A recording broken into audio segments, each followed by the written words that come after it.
गुंजनपुर नाम के गांव में 24 साल का एक लड़का एंटर हुआ। रात हो चुकी थी। जैसे ही वो गांव में घुसा तभी उसे एक लाल रंग का शादी का जोड़ा पहने गहनों से सजी दुल्हन की कमर दिखी।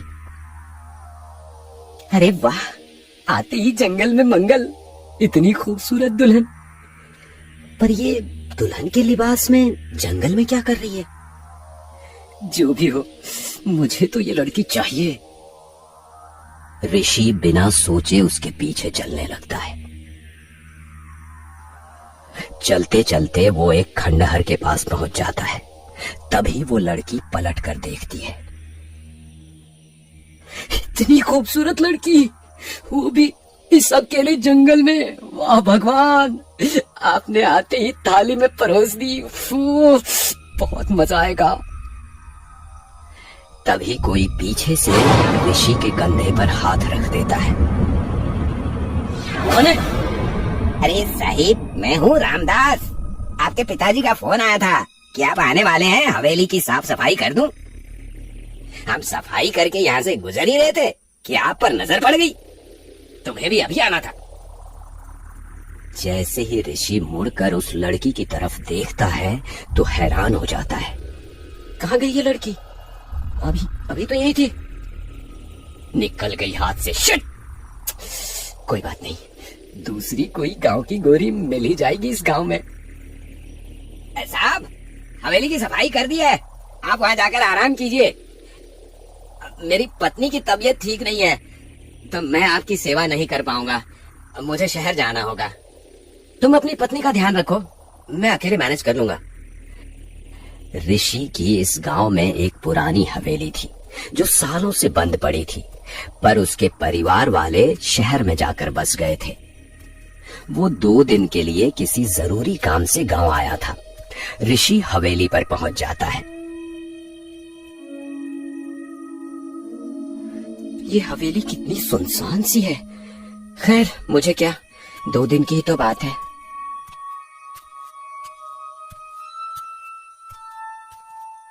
1 बज गया है, अभी सो जाता हूँ। बहुत तेज नींद भी आ रही है।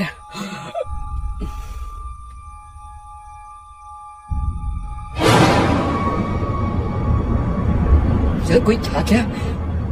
मुझे ऐसा लगा यहाँ कोई था। ऋषि चारों तरफ देखता है पर उसे वहां कोई नजर नहीं आता। तो ऋषि बेड पर लेटकर आंखें बंद कर लेता है। मेरा वहम ही होगा, वरना सालों से बंद हवेली में कौन ही आएगा।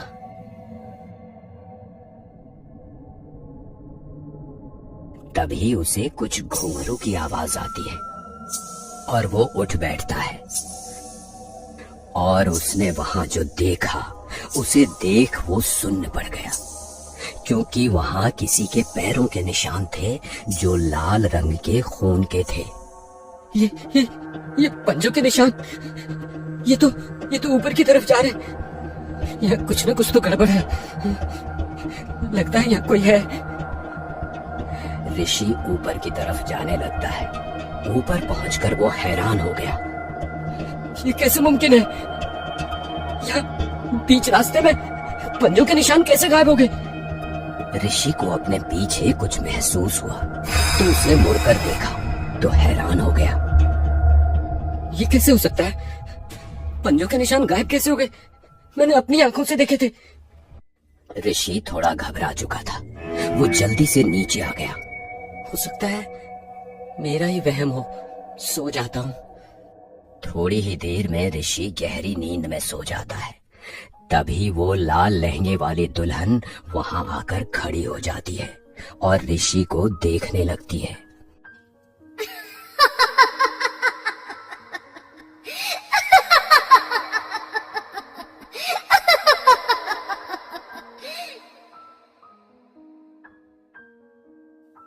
ऋषि खाना लेने के लिए बाहर जाता है। तभी उसने देखा मोहल्ले के कुछ लोग वहां इकट्ठा थे, जिनमें से कुछ ऋषि को जानते थे।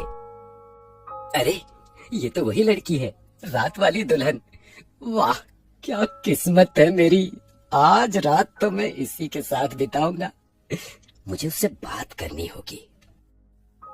अरे बेटा ऋषि, तुम कब गांव आए? हमें बता दिया होता तो तुम्हारे लिए कुछ खाना भिजवा देते। बस काका, वो जल्दी में आया। ये लड़की आपकी बेटी है? हाँ बेटा, ये मेरी बेटी महजबीन है। महजबीन, तुम शादी के जोड़े में क्या कर रही थी कल रात? शादी का जोड़ा? अभी तक तो हमारी शादी भी नहीं हुई। हम शादी का जोड़ा क्यों पहनेंगे भला?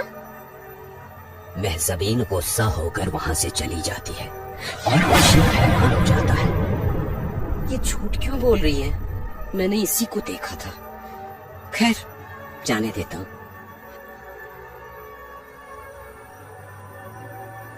रात हो जाती है और ऋषि लैपटॉप पर काम कर रहा था। तभी दरवाजा बजता है। इतनी रात को कौन होगा? चलो देख लेता हूँ। ऋषि जैसे ही दरवाजा खोलता है तो हैरान हो जाता है, क्योंकि महजबीन शादी का जोड़ा पहने दुल्हन बनी खड़ी थी। महजबीन, तुम? अरे आओ ना अंदर। इतने प्यार से बुलाओगे तो कैसे मना करूंगी? वैसे तुमने मुझे पहचानने से मना क्यों किया था? पिताजी के सामने कैसे बताती कि मैं तुम्हें पसंद करती हूँ, तुम्हारे करीब आना चाहती हूँ। अरे वाह, ये तो मुझसे भी ज्यादा बेसब्र है मेरे नजदीक आने को। अब तू भी देर मत कर। तो क्या हम ऊपर चले? हाँ, क्यों नहीं। महजबीन ऋषि को एक कमरे में ले जाती है और दरवाजा खुद बंद हो जाता है। मेरे करीब आओ मुसाफिर। मैं दुल्हन की तरह आज सिर्फ तुम्हारे लिए सजी हूँ। ऋषि उसके नजदीक जाकर उसे छूता है और आंखें बंद कर लेता है।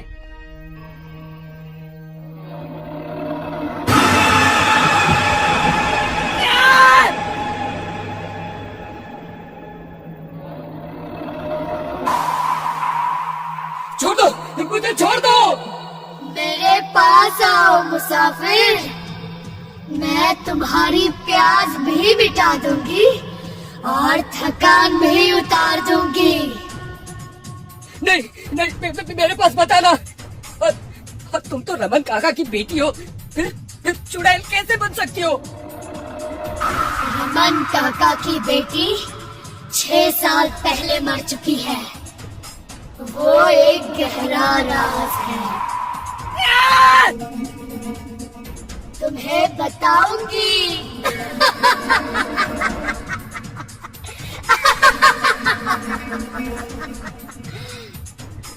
महजबीन ऋषि के पास पहुंच जाती है और उसे खुद में जकड़ लेती है। तभी कुछ ऐसा हुआ जिससे ऋषि की चीख उस हवेली में गूंज गई।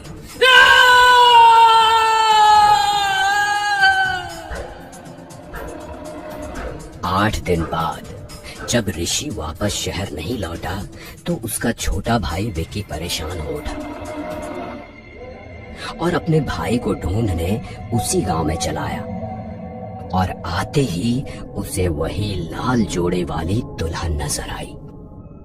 इतनी खूबसूरत दुल्हन, वाह, कुछ तो खास है इस गांव में। इस गांव में नए हैं साहिब। आपको जहाँ जाना है बता दीजिए, मैं आपकी मदद कर देती हूँ। जी जी, क्यों नहीं, मुझे हवेली तक जाना है। महजबीन आगे आगे चलने लगती है और विकी उसके पीछे पीछे। कौन है ये महजबीन? क्यों अजनबी लोगों के साथ रातें बिताती थी? और उसके बाद वो सारे अजनबी कहाँ जाते थे? कैसे मरी थी 6 साल पहले महजबीन? और क्यों दुल्हन बनकर घूमती है महजबीन? ये सवाल एक सवाल बनकर ही रह गया।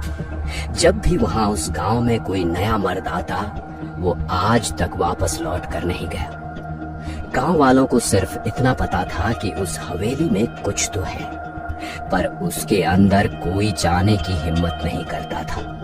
पर जो भी अजनबी आता वो महजबीन के वार से बच नहीं पाता और एक राज बनकर रह जाता।